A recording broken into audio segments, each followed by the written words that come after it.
So, we're going to talk about defuzzing your kid, which for those of you who have never heard it before is probably really disturbing to think about. What we're talking about are the fuzzies that develop on the yarn hair of the kids. It can happen naturally over time. Sometimes the yarn itself is very prone to fuzzing. There's different kinds of fuzz. Some are sort of a puffball fuzz, sometimes they're little balls, sometimes they're long, sometimes they're all over the loop. It really depends on the type of yarn that was used, and they used a lot of different types of yarn. Most of the fuzzies, though, were caused by people throwing the kids in the washing machine, which is one of the reasons we recommend that you don't wash your kids in the washing machine, because it destroys their hair. It's also hard on them, so we recommend you hand wash them. However, most kids do come with at least a minimum amount of fuzzies. And those of us who are a little bit more on the controlling side like to remove the fuzzies. So, if you have some time on your hands and you'd like to do something completely and utterly brainless and give yourself arthritis in your wrists, this is the way to do it. First thing you need is a pair of very, very sharp scissors. I like small scissors. They tend to work better. You have better control. This particular brand is called Bee Cutter. I bought them special for this. I use them for nothing but defuzzing my kids' hair. Yes, I'm dedicated. So, this little lady's name is Ruby. Ruby has her original hairstyle in. I don't want to take her original braids out. So, in order to defuzz her, I'm going to leave her braids in. And basically, all you're going to do is go along, pull them up, and be very careful to take off the fuzz. Now, we are human. You are going to make mistakes. I tend to keep a little pile of my fuzzies because I like to see how much fuzzy comes off. It's just a thing. So you can see there's lots of fuzzies here. Pull it up, run along, and just keep doing that till you're happy with it. People defuzz to a different extent. Everybody's different. But it's just a matter of running. Typically, if you run down the length, the run of the thread, you tend to get better fuzzies that way. As you can see, this is not a quick job. So that's defuzzing when they're still in their original hairstyle. All the kids have loops of some nature. Most of the time with the loop, you want to pull the loop up. There'll be some crap at the end, and you run around the end of the loop. Sometimes you can do more than one loop at a time. Sometimes you have to do it one loop at a time. If you have a kid whose entire head is covered in loops, you generally have to do it one loop at a time. Sometimes they're so matted, they're matted together, and you have to cut all the way around the loop. But again, you don't have to. Do whatever suits you and your kid. The difference is absolutely astonishing. Now, the other way to do it,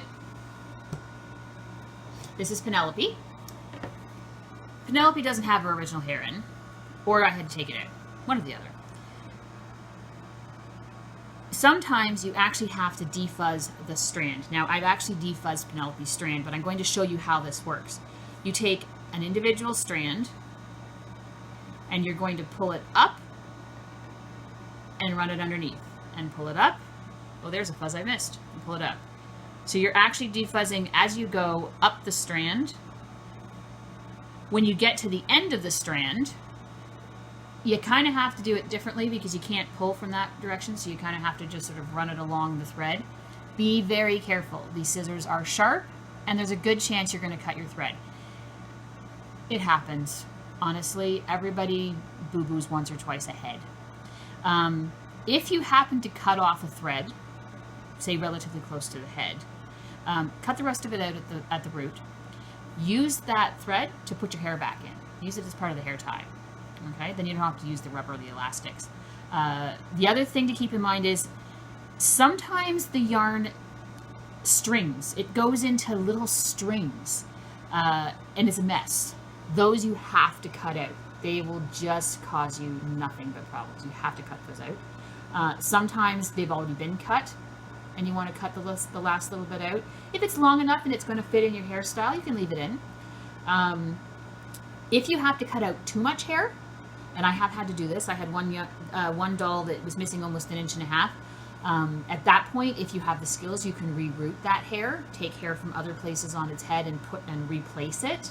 But it just depends on your skill set and what kind of issues your doll is going to have.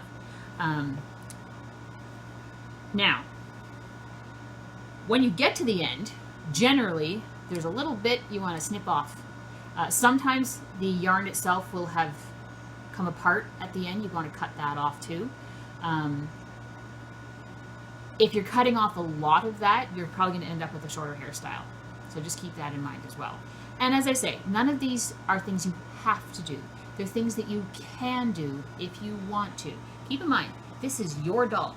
You can do to it whatever you want, as long as you're not doing it to someone else's doll, in which case you have to do what they want. Okay, so we've defuzzed the kids. The great thing is you can also defuzz the clothes. Beanie Butt outfits.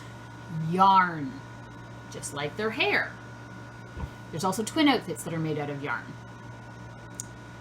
They get fuzzy as well. Now this particular outfit I've mostly defuzzed already, but when you're defuzzing the Beanie Butt outfits, you're taking your scissors, and again, you're literally going along and just pulling it up and pulling it off and cutting a little bit at a time. That's all you're doing. I do mine very methodically as I go through.